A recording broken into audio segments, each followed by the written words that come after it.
Hello, আসসালামু আলাইকুম। আমরা আজকে আইসিটির চ্যাপ্টার 3 নিয়ে আলোচনা করব। আইসিটির মধ্যে জেনারেলি টোটাল চ্যাপ্টার হলো 6টা। টোটাল চ্যাপ্টার 6টার মধ্যে চ্যাপ্টার যেটা 1 আছে, চ্যাপ্টার 1 আর 2 হলো জেনারেলি থিওরিটিক্যাল পড়া। এই থিওরিটিক্যাল পড়াগুলো তোমরা নিজে নিজে পড়ে নিবা। আর এর থেকে আমরা চ্যাপ্টার 1 আর চ্যাপ্টার 2 এটার বাদ দেওয়া এক্সট্রা ক্লাসগুলো আমরা ফ্রাইডেতে দিব।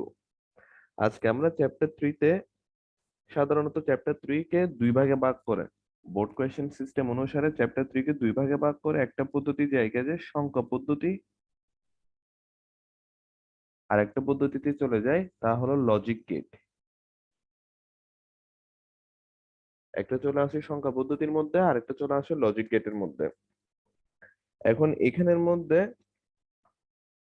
আইসিটির মধ্যে জেনারেলি প্রত্যেকটা চ্যাপ্টার থেকে সিকিউ একটা একটা পাবা, কারণ সিকিউ হয় টোটাল 8টা। 8টার মধ্যে চ্যাপ্টার 3 এর মধ্যে হয় দুইটা সিকিউ। একটা হয় যে সংখ্যা পদ্ধতি থেকে, আরেকটা আসে যে লজিক গেট থেকে। তো আমরা আজকে প্রথমে সংখ্যা পদ্ধতি, এই সংখ্যা পদ্ধতিতে নিয়ে আলোচনা করব। সংখ্যা পদ্ধতি হলো প্রাচীন কালের মধ্যে প্রাচীন কালের মধ্যে যখন সংখ্যা আবিষ্কার হয় নাই, তখন মানুষ কিভাবে গণনাটা করত। মানুষ গণনা করতো এইভাবে: মনে করে একজন কৃষকের 40টা ছাগল আছে। তো 40টা ছাগল আছে যে সে তো 1 2 3 এভাবে গুনতে পারতো না, তো গুনতো কিভাবে? মনে করো সে যখন সকালের দিকে ছাগলগুলোকে গা থেকে ছাড়তো, তোমার গোয়াল ঘর থেকে ছাড়তো, তখন কিছুটা লাঠি রাখতো।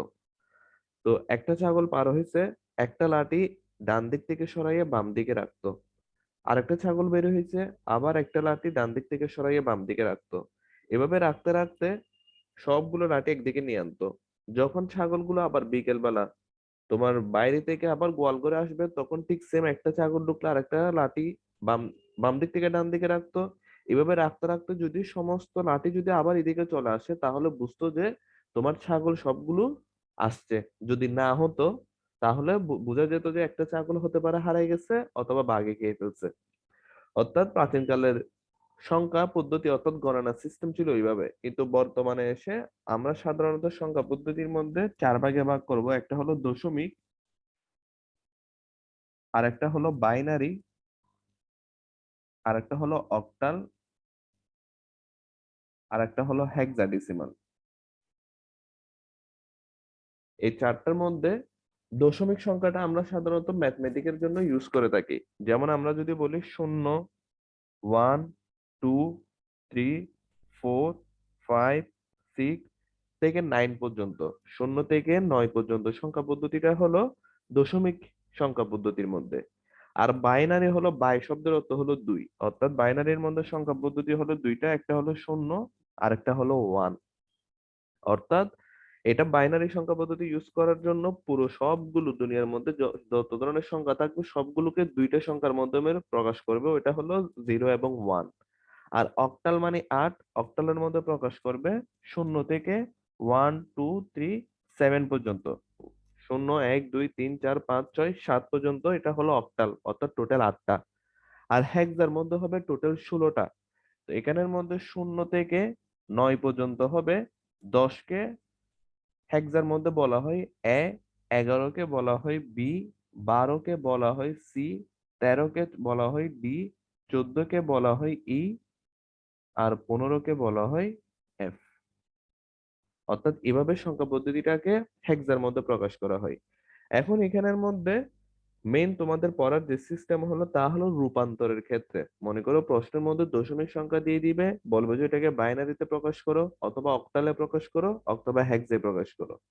মেইন পড়া হলো সংখ্যা পদ্ধতি রূপান্তরের জিনিসটা। আচ্ছা, এখন এখানের মধ্যে এই যে বাইনারি সংখ্যা যেটা আছে, বাইনারি সংখ্যাটা সাধারণত কম্পিউটারের ক্ষেত্রে ইউজ করা হয়। কম্পিউটারের ক্ষেত্রে কেন ইউজ করা হয়? কম্পিউটারকে আরোগুলো সংখ্যা বুঝবে না? আমি যদি কম্পিউটারকে দশমিক সংখ্যা বুঝাই, কম্পিউটারকে বুঝবে না? হ্যাঁ বুঝবে, কিন্তু প্রোগ্রামটা করা কঠিন হয়ে পড়বে। জেনারেলি বাইনারি সংখ্যা বোঝানোর জন্য যেহেতু দুইটা সংখ্যা ব্যবহার করা হয়, একটা হলো 0 একটা হলো 1, সেজন্য কম্পিউটারকে বোঝানোর জন্য একবার লো বিট দেওয়া হয়, একবার হাই বিট দেওয়া হয়। অর্থাৎ কম্পিউটারের মধ্যে দিয়ে যদি একবার লো বিট পরিচালনা করা হয়, তখন কম্পিউটার বুঝে যায় না এটা তো মনে হয় কি জিরো সংখ্যা। আবার কম্পিউটারকে যদি হাই বিট দেওয়া হয়, কম্পিউটার বুঝে যে এটা কি ওয়ান সংখ্যা। তো এভাবে লো আর হাই বিট ওঠানামা করার ফলে কম্পিউটার একটা সংখ্যা বুঝে ফেলতে পারে। তো যদি এখানে 0 থেকে 9 পর্যন্ত এটাকে যদি বোঝানোর চেষ্টা করা হয়, তাহলে কম্পিউটারকে 9 বা আলাদা আলাদা বিট লাগবে। তো যেটা করা অনেকটা কঠিন হয়ে পড়ে, সেজন্য সায়েন্টিস্টরা বাইনারি সংখ্যাটাকে কম্পিউটারকে বোঝানোর ভাষা হিসেবে তুলে ধরছে, যেটা আমরা বুঝবো না, যেটা কম্পিউটারে বুঝবে। তো এখন আসো মেইন এদের রূপান্তরের জিনিসটা হয় কিরকম। মনে করো তোমাদেরকে ডেসিমেল সংখ্যা দিয়ে দিছে, ডেসিমেল থেকে বলতে পারে বাইনারিতে নিয়ে যাও, অথবা ডেসিমেল থেকে বলতে পারে অক্টালে নিয়ে যাও, অথবা ডেসিমেল থেকে বলতে পারে হেক্সাডেসিমেলে নিয়ে যাও। এখানের মধ্যে ডেসিমেল থেকে বলতে পারে বাইনারিতে নিয়ে যাও, একটা ডেসিমেল সংখ্যা দিয়ে দিবে, মনে হয় 10, 12, 25 এরকম একটা সংখ্যা দিয়ে দিবে, বলবে যে এটাকে বাইনারিতে নিয়ে যাও, অথবা অক্টালে নিয়ে যাও, অথবা হেক্সে নিয়ে যাও। তো মনে করো আমরা একটা সংখ্যা নেই, ডেসিমেল সংখ্যা, যেটা মনে করো আমি যদি বলি 50। এখন এই 50 সংখ্যা 50টাকে কিভাবে আমরা ডেসিমেলে নিয়ে যাব? তো এটাকে দেখো, ডেসিমেল থেকে বাইনারি, বাইনারি সংখ্যা হলো কত, 2 না? আমরা 2 দিয়ে এটাকে লসাগু করব। তো প্রথমে 2 দিয়ে যদি লসাগু করি তাহলে হবে কত, 25 দুগুণ 50, 25 দুগুণ 50 হলে হবে কত, 0। আবার পঁচিশকে কত দিয়ে লসাগু যায়, 12 দিয়ে লসাগু যায়, 12 দুগুণ 24, 25 থেকে 24 গেলে হয় 1। আবার 12কে 6 দিয়ে লসাগু যায়, তার মানে হয় কত, 6 দুগুণ 12, 12 থেকে 12 গেলে গেল 0। জিনিসটা আবার বলি, 25, 50কে 25 দিয়ে ডাইরেক্ট ভাগ যায়, তাহলে 25 দুগুণ 50, 50 ভাগফল যেটা আমরা এটা উপরে লিখবো, আর ভাজ্য যেটা এটা এদিকে লিখবো। অর্থাৎ যেটা ভাজ্য সেটা 25 নিচে হবে, আর যেটা কি ভাগফলটা উপরে হবে 50। আর 50 থেকে 50 বিয়োগ করলে যে ভাগশেষটা সমান সমান চিহ্নের বাইরে হবে। তার মানে 25 দুগুণ 50, এরপর আবার 25কে 12 দিয়ে ভাগ যায়, 12 দুগুণ 24, 25 থেকে 24 গেলে 1। আবার 12কে 6 দিয়ে ভাগ যায়, 6 দুগুণ 12, 12 থেকে 12 গেলে 0। এখন আবার 6কে দেখো, আবার 6কে কত দিয়ে ভাগ যায়, 3 দুগুণ 6, 6 থেকে 6 গেলে হয় 0। আবার 3কে 2 দিয়ে ভাগ যাবে, 3কে 2 দিয়ে ভাগ গেলে হবে কত, 2 একে 2, 1। এখন আর একের তো আর কোনো সংখ্যা নাই, একের নিচে তো আর কোনো সংখ্যা থাকবে না। তো সেক্ষেত্রে আমার সংখ্যা হবে সবার নিচে যেটা, এটাকে বলে লো সিগনিফিকেন্ট বিট বা এলএসবি। আর সবার উপরে যেটা থাকে এটাকে বলে মোস্ট সিগনিফিকেন্ট বিট বা এমএসবি। অর্থাৎ যেটা সবার নিচে থাকে এটাকে বলে লো সিগনিফিকেন্ট বিট, আর যেটা সবার উপরে থাকে ওটাকে বলে মোস্ট সিগনিফিকেন্ট বিট। তাহলে আমার এখন সংখ্যা হবে 110010, অর্থাৎ 110010। এটাই হলো তোমার বাইনারি সংখ্যা। ডেসিমেল থেকে যদি বাইনারিতে রূপান্তর করতে হয়, এভাবে রূপান্তর করতে হবে। তাহলে আমরা আরেকটা করি, আরেকটা হলো কি,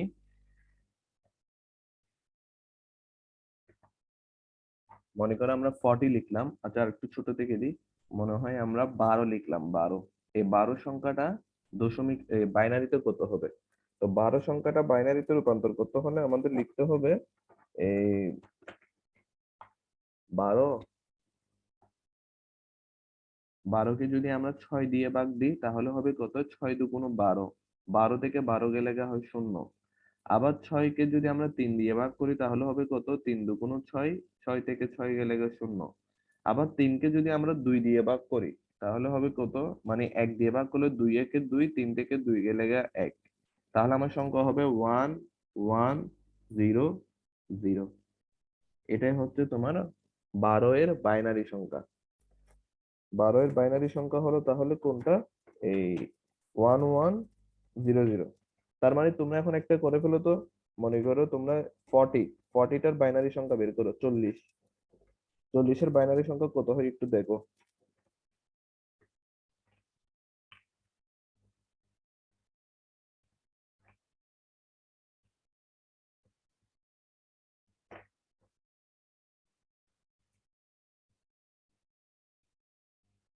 40-এর বাইনারি সংখ্যা হবে প্রথমে 40, 20, 20 দুগুণ 40, 40 থেকে 40 গেলে 0। তারপরে আবার 20কে 10 দিয়ে ভাগ যাবে, 10 দুগুণ 20, 10 দুগুণ 20 হলে জিনিসটা হবে কত, এই 0। আবার 10 কে ভাগ যাবে কত, 10 কে ভাগ যাবে 2 5 দিয়ে, অর্থাৎ 5 দুগুণ 10, 10 থেকে 10 গেলে 0। আবার 5 কে ভাগ যাবে 2, 2 দুগুণ 4, 5 থেকে 4 গেলে 1, আবার 2 কে 1 দিয়ে ভাগ যাবে, 2 একে 2। অর্থাৎ সংখ্যাটা জেনারেলি 2 এর নিচে না আসা পর্যন্ত ততক্ষণ ধরে ভাগ করতে থাকবা। তার মানে এখন সংখ্যা হবে কত, 40-এর 1 0 1 0 0 0। এটা হলো 40-এর কিসের সংখ্যা, বাইনারি সংখ্যা। তার মানে একটা গেল ডেসিমেল থেকে বাইনারি, ডেসিমেল থেকে বাইনারিতে নিতে হলে বাইনারি সংখ্যা 2, সেজন্য 2 দিয়ে কি করতে হয়েছে, লসাগুটা করতে হয়েছে।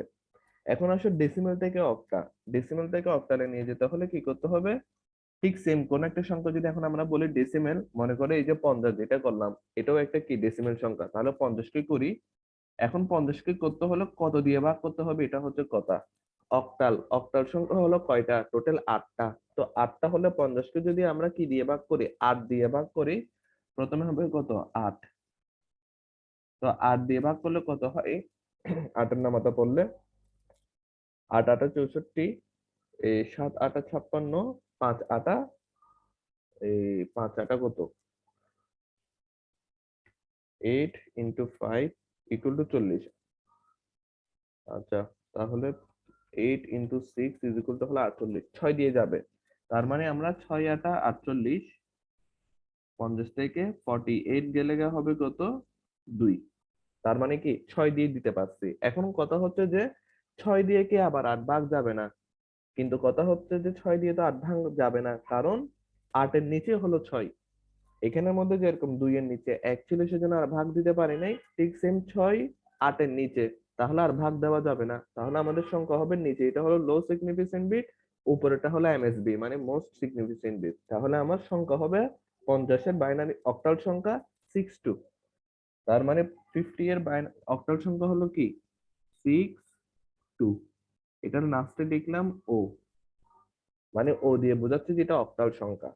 তার মানে কি তোমরা এর পরের সংখ্যা যে কোনো একটা ইমাজিন করে ওটা করে ফেলিও, মনে করো 40, 40 কেও করে ফেলতে পারো। 5 8 40, 5 দিয়ে যাবে, 5 8 40 হলে জেনারেলি মনে হয় 50 হয়। 40-এর অক্টাল সংখ্যা মনে হয় যা সব 50 হয়, এটা করে নিবা। আচ্ছা, এরপরে হলো ডেসিমেল থেকে হেক্সা। তো ডেসিমেল থেকে হেক্সা নিয়ে যেতে হলে কি পদ্ধতি করতে হবে, ডেসিমেল থেকে হেক্সা নিয়ে যেতে হলো ঠিক সেম সেম পদ্ধতি। হেক্সার মধ্যে সংখ্যা আছে টোটাল কয়টা, 16টা, তাহলে আমার থেকে ভাগ করতে হবে 16 দিয়ে। তো যেমন একটা সংখ্যা নিই, ওই সংখ্যাটা হলো কি, উম এই যে 50, 50টা দিয়ে করি।